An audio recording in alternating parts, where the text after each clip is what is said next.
Hello everyone, welcome back to my channel. तो आज हम पढ़ेंगे हिस्ट्री का chapter number 2, class 6, part number 2। तो अगर आपने पिछले वीडियो का जो पार्ट 1 था, अगर आपने वो अच्छे से देखा हो ना, तो आपको पता होगा। अगर आपने पार्ट 1 अच्छे से देखा है ना, बिल्कुल अच्छे से ध्यान लगा के, तो आपको ये चीज़ पता होगी कि स्टोन टूल्स, पत्थरों के जो टूल्स है ना, वो बहुत इंपॉर्टेंट हो गए थे। क्यों?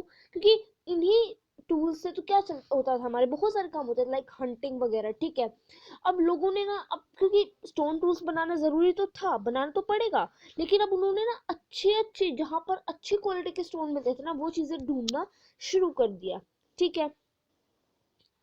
उसके बाद ये वाला टॉपिक इतना ज़रूरी है नहीं, तो इसे स्किप कर देते हैं, अगर आप खुद पढ़ लीजिएगा। लेकिन इतना ज़रूरी है नहीं, मतलब लाइक एक्टिविटी टाइप है। उसके बाद देखते हैं साइट्स। साइट्स क्या होता है? साइट्स है ना, ऐसी जगह होती है जहाँ पर बची हुई चीजें मिलती है, लाइक बिल्डिंग, पोर्ट, टूल, ये सब चीजें। अब इन्हें कौन बनाता था और यूज कौन करता था? लोग ही करते थे ना, पीपल करते थे। ये कहाँ पर मिलती है? कई बार ये अर्थ के सरफेस पे मिलती है, कई बार कहाँ पे मिलती है, मतलब अर्थ के नीचे, बराइड, धरती के अंदर नीचे। ठीक है। कई बार पानी में मिल जाती है। उसके बाद फाइंडिंग आउट अबाउट फायर। अब ना, फायर के बारे में ढूंढेंगे। Traces of ash have been found here. अब यहाँ पर कुरनूल केव है, इसमें ना, यहाँ पर एश, एश होता है राख, राख के ट्रेसेस, कुछ प्रूफ टाइप यहाँ पर मिले हैं। This suggest that the people familiar with the use of fire. अब इससे क्या पता चलता है? हमें राख मिली, राख कहाँ से मिलती है? राख मिलती है ऑब्वियसली फायर से। तो इसका मतलब ये है कि पहले के टाइम पे भी, मतलब कुछ टाइम पहले जो लोग थे, वो फायर से फैमिलियर थे, उन्हें फायर के बारे में पता था। ठीक है।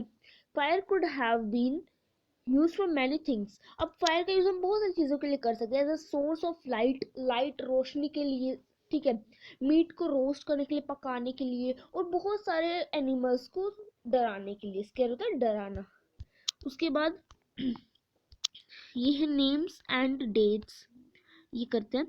Archaeologists have been given lengthy names for the time that we are studying. They call the earliest period the Paleolithic. तो ये आप अंडरलाइन कर सकते हैं बुक में। आज का मतलब जो आज हम पढ़ते हैं ना, बहुत बड़ी बड़ी चीज़ आर्कियोलॉजिस्ट ने, मतलब पहले के टाइम पे लाइक हिस्ट्री पढ़ते, तो उन्होंने ना उस चीज़ को ना बहुत बड़ा नाम दिया है। क्या? पेलियोलिथिक। क्या दिया है? Palaeolithic. This comes from two Greek word, दो ग्रीक वर्ड से आता है। पेलियो जिसका मतलब ओल्ड, लिथोस मतलब स्टोन, ओल्ड स्टोन। ठीक है। The name points to the importance of find to stone tools. The paleolithic period extends from 2 million years ago to 12,000 million years, 12,000 years ago. अब जो पेलियोलिथिक पीरियड है ना, वो कहाँ, कब से कब तक का बताया? 2 बिलियन ईयर से लेके, 2 बिलियन ईयर से लेके 2000 ईयर्स के बीच का जो टाइम पीरियड है ना, उसे पेलियोलिथिक पीरियड बताया गया है। उसके बाद देखते हैं यहाँ पर, कहाँ पे थी मैं, या this long stretch of time is divided into the lower, middle and upper Paleolithic. This long span of time covers 99% of human history.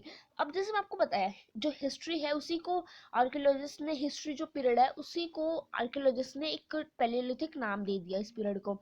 अब ये जो इतना सारा बड़ा टाइम था, तो इसमें ना 3 पार्ट्स में बांट दिया, lower, middle and upper palaeolithic.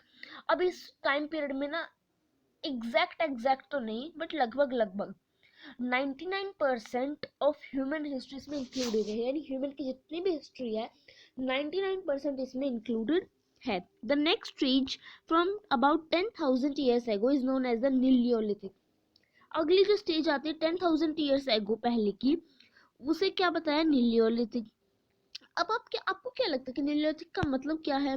तो देखो, we have also mentioned the names of some places, you will find the names of many more places. तो ये कुछ नहीं है, इस एक्टिविटी टाइप ना आपकी बुक में बहुत ज़्यादा है, तो वो मैं चीज़ें स्किप कर दे रही हूँ। तो आप ये मत सोचिएगा कि मैं समझा नहीं रही हूँ। ठीक है। अ changing environment. Around 12,000 years ago, there were major changes in the climate of the world with a shift to relatively warm conditions. क्या कह रहे हैं? अराउंड एग्जैक्ट नहीं बताया, लगभग लगभग बता रहे हैं। 12,000 साल पहले ना, यहाँ पर अब वर्ल्ड का जो क्लाइमेट था उसमें बहुत सारे चेंजेस आ रहे थे। ठीक है। In many areas this led to the development of grassland. अब कई एरियाज में तो ऐसा हो गया, क्योंकि क्लाइमेट चेंज हो रहा है, तो ग्रासलैंड जो है बहुत अमाउंट में डेवलप हो रहा था। ज़्यादा ग्रासलैंड जो है बढ़ रहे थे। This in turn led to an increase in the number of deer, antelope, goat, sheep and cattle, that is animal that survived in grass.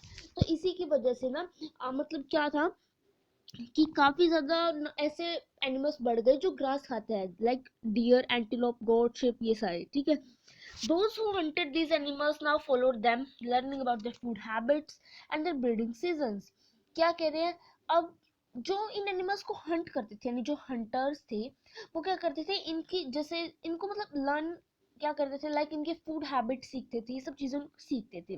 It is likely that this helped people to start thinking about herding, rearing these animals themselves. तो एक तरह से ना ये हो गया कि लोगों को सोचने में हेल्प हो गई, अगर वो जैसे सीख रहे हैं कि ये क्या क्या काम करते हैं, उस टाइम पे क्या करते हैं एनिमल्स के बारे में, तो लोगों के लिए इजी हो जाता है हंट करना। Fishing also became important, fishing उस टाइम पीरियड में काफी इम्पोर्टेंट हो गई। The beginning of farming and herding, this was also a time when several grain bearing grasses including wheat, barley, rice grew naturally in different parts of the subcontinent. यही वो time था जब जब सब कॉन्टिनेंट के कुछ हिस्सों में, मतलब अलग अलग हिस्सों में जो है बहुत सारे ग्रेन ग्रो हो रहे थे, लाइक व्हीट, बार्ले, राइस, ये सब, ठीक है। मेन, वुमेन और चिल्ड्रन जो है अब इन ग्रेन्स को इकट्ठा करना शुरू हो गए, और उन्होंने ये चीज भी सीखी कि कैसे ग्रो होते हैं, ठीक है। और कब ये राइपन होता है, राइपन का मतलब होता है क्या बोलूं, लाइक होता है ना निकलना, इनका जो बीज होता है अंदर से वो कैसे कब निकलता है।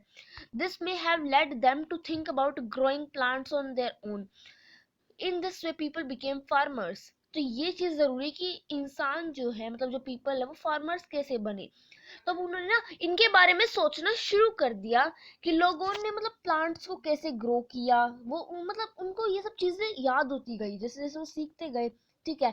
इसी तरीके से जो लोग हैं वो फार्मर्स बने। People could also attract and then tame animals by leaving food for them near their shelters. अब लोग ना ऐसे भी करते थे। अब आगे बताया गया कि वो हर्डर्स कैसे बने, ठीक है। एक मिनट, अब यहाँ पर ना बताया गया कि वो हर्डर्स कैसे बने, तो देखते हैं।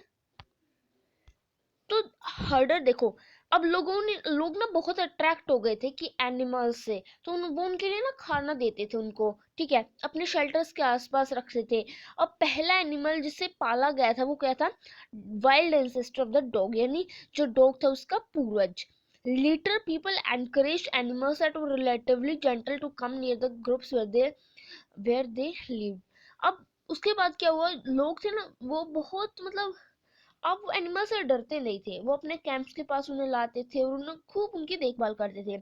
अब में ऐसे एनिमल्स थे कौन कौन से, शिप, गोट, कैटल और ये सब, ठीक है। ओफन कई बार ऐसा होता था कि पीपल इन एनिमल्स को, वाइल्ड एनिमल, जंगली जानवरों से प्रोटेक्ट भी करते थे। तो इसी तरह से वो हर्डर्स बने। अब आता है डोमेस्टिकेशन।